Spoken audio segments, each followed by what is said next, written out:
Habari yako madam? Salama tu, karibu. Samahani, nilikuwa natafuta mganga Shukapanga kutoka Kitui na nimeambiwa anapatikana hapa. Sijui kama unaweza nisaidia. Ndio, mimi ndiye mganga Shukapanga unayemtafuta.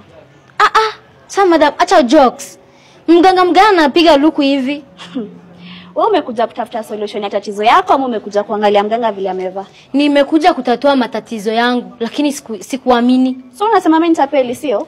Mimi sijasema wewe ni tapeli. Nimetaka kuhakikisha kama wewe ni mganga Shukapanga. Lakini si unajua huku Nairobi kuna waganga wengi matapeli.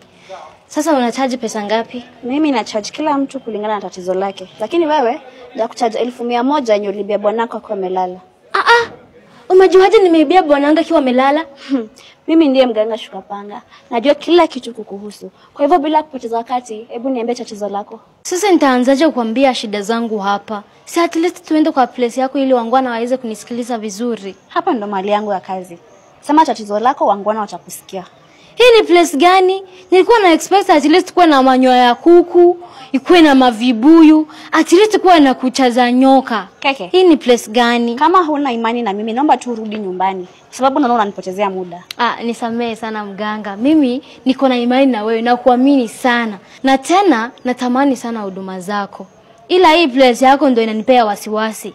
Hebu sema tatizo lako mbio sasa. Ya kwanza, nataka mume wangu akuwe mama wa nyumba na nichukue nafasi yake. Imeisha hiyo. Na cha pili na cha mwisho, afuate ninachomwambia chote. Imeisha hiyo. Una ombi lingine apart from hizo? Hapana, sina ombi lingine zaidi ya hiyo. Na kuna kitu unataka kubadilisha kati ya ombi lako? Sababu hii ndio nafasi uko nayo tu ya kubadilisha. Ukitoka hapa ni hivyo. Mimi sitaki kubadilisha chochote. Haya, ekelea pesa yangu hapa na uende. Sawa, wacha nikutumie pesa zangu. Na hiyo maombi yangu ikikosa kutimiza, kesho asubuhi nakuja kuchukua pesa zangu. Na maombi yako ikitimia, naomba usikanyage hapa tena. Sitaki wateja wasumbufu. Sawa, ndio hiyo.